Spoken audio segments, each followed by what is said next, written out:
Hello, everyone. I'm Roy, and welcome back to Listen to Talk, English podcast. And I'm Luna.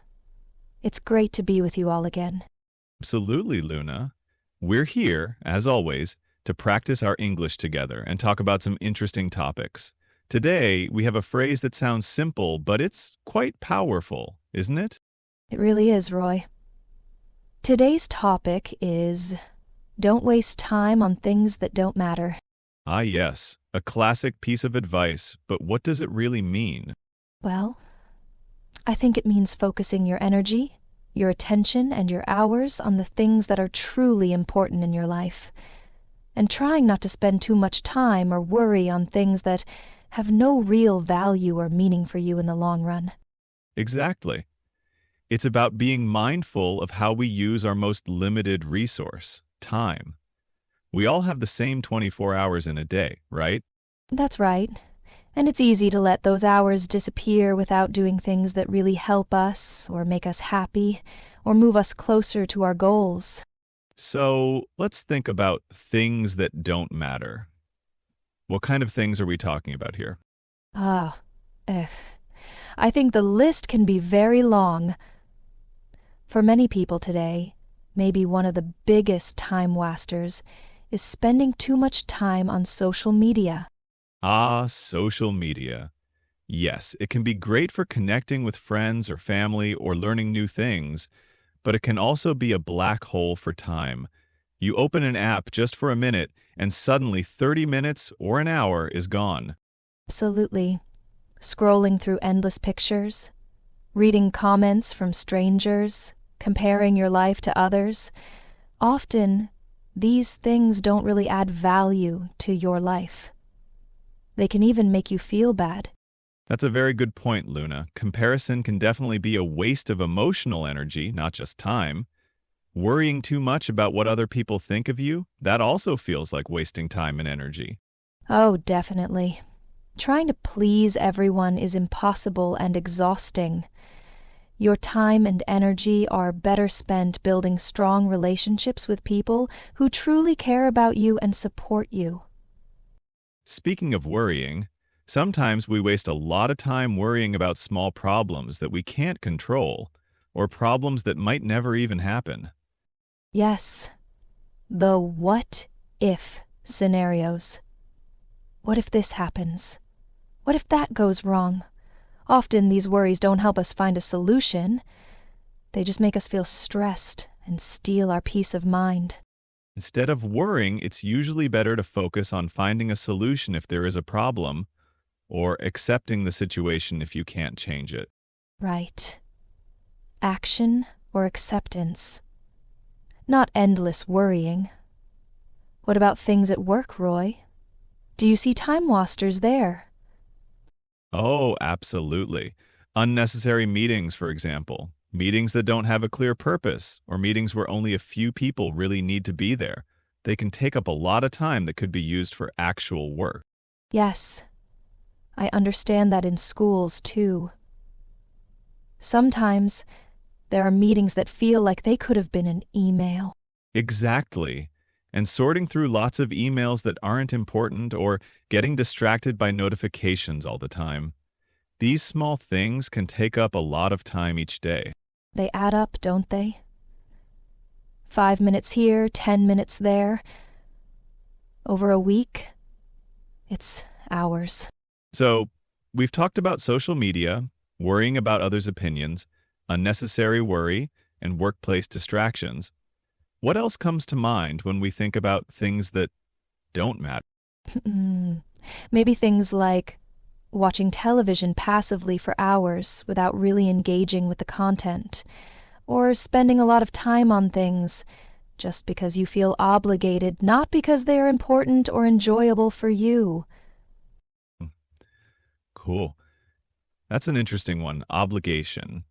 Sometimes we say yes to things we don't really want to do, just because we feel we should, and that takes time away from things we do want to do, or things we need to do. Learning to say no kindly is a really important skill. It's about respecting your own time and priorities. Absolutely.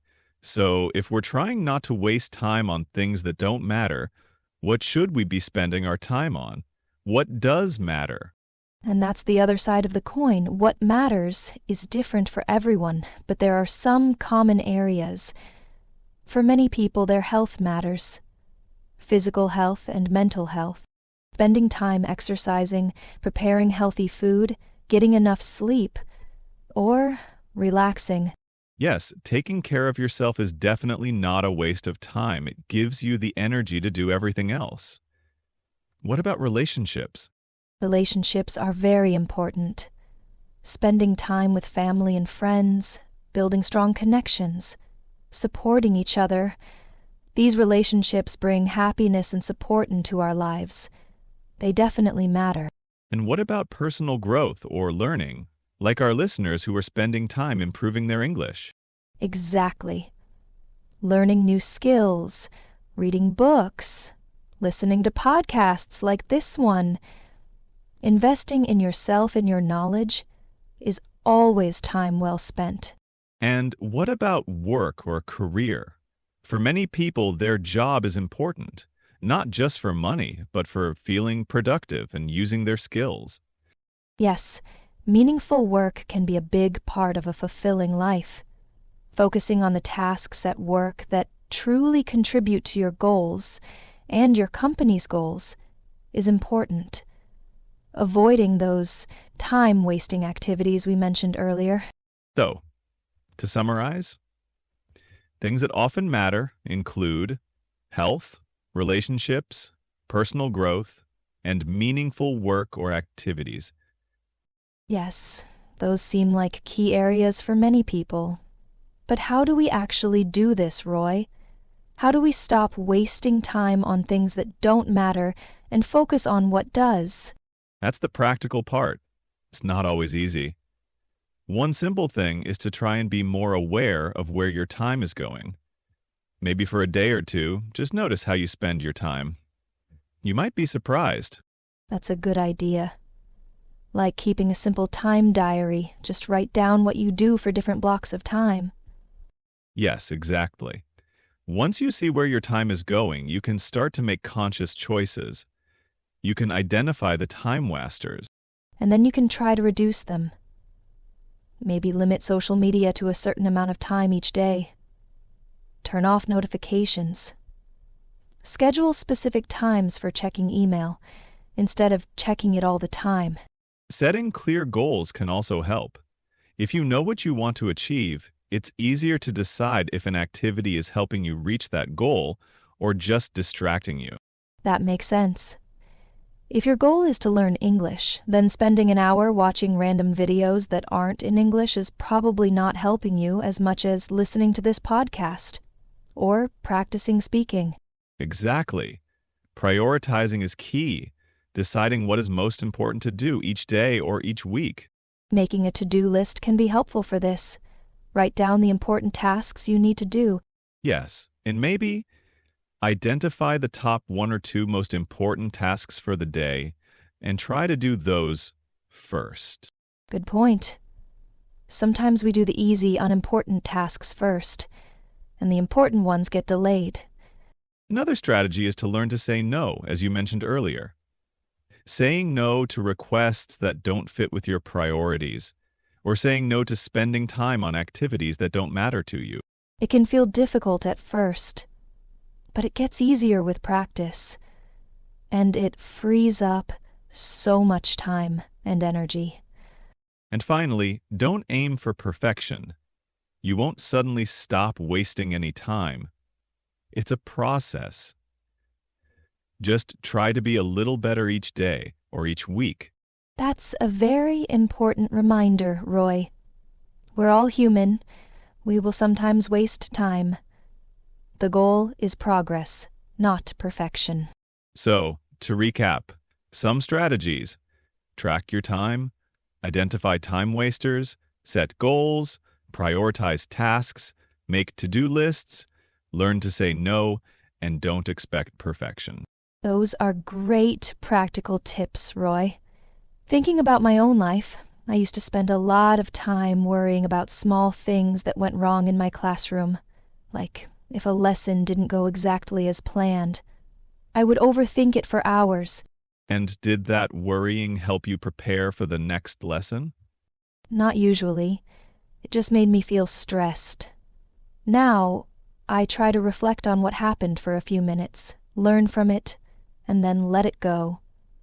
I focus my energy on preparing for the next successful lesson. That's a great example, Luna. Focusing on learning from the past, but living and planning for the future. For me, working in a library, I used to feel like I had to read every new book that came in, or know the answer to every single question immediately. That sounds like a lot of pressure. It was. I realized I was wasting energy trying to have all the knowledge myself, instead of using the resources around me, the library system, my colleagues, online databases. Now I focus on helping people find the information they need, even if I don't have the answer in my head instantly. It's a better use of my time and skills. That's a perfect example of focusing on what matters. Helping the library users, instead of trying to do everything yourself, which isn't necessary or efficient. Exactly. So, this idea of don't waste time on things that don't matter isn't just about being more productive. It's also about reducing stress, feeling more in control of your life, and having more time for the things that truly bring you joy and fulfillment. Absolutely. It's about living a more intentional life, making conscious choices about how you spend your precious time. And for our listeners, this topic is especially relevant to learning English. It's easy to waste time with inefficient study methods or getting distracted by things that aren't helping you learn. Yes. To make real progress in English, you need to focus your time on active learning, practicing speaking, listening to challenging audio, studying grammar and vocabulary intentionally. Spending hours just watching simple videos that you understand completely without learning new words might be relaxing, but it's not the most effective way to improve quickly. Right. It's about finding the balance between enjoyable practice and focused study. Both have value, but sometimes we can spend too much time on the easy, comfortable things instead of the things that will push us forward. So maybe our listeners can think about this topic in relation to their English learning journey. Are there ways they are wasting time that they could use for more effective practice? That's a great question to consider. Maybe they spend too much time translating every single word instead of trying to understand from context. Or maybe they only practice reading and writing and avoid speaking and listening. Good examples. Focusing on what matters in English learning means focusing on the skills you need to develop and the methods that help you improve efficiently. So, this phrase, "don't waste time on things that don't matter," is useful for all areas of life, including learning. It really is a powerful principle to live by. It encourages us to be more deliberate about how we spend our time and energy. And it's a continuous process. We won't always get it right, but the important thing is to keep trying and keep reflecting. Absolutely, Luna. It's about making small improvements over time. Well, Roy, I think we've covered a lot of ground on this topic. It's been a great discussion. I agree, Luna. And I hope it gives our listeners something to think about in their own lives and their English learning. We'd love to hear what you think about this topic. What are some things you try not to waste time on? What matters most to you? Please leave a comment below this video and share your thoughts. We read all your comments and it helps us understand what topics are interesting to you. Your comments are also a great way to practice your English writing. And if you enjoyed this episode and want to hear more discussions like this to help you improve your English, please subscribe to our channel, Listen to Talk, English Podcast. Subscribing helps us reach more learners, and you won't miss our future episodes. That's right. Thank you so much for listening today. We really appreciate you spending your valuable time with us. Yes, thank you. Remember to focus on what matters. Until next time. Happy learning!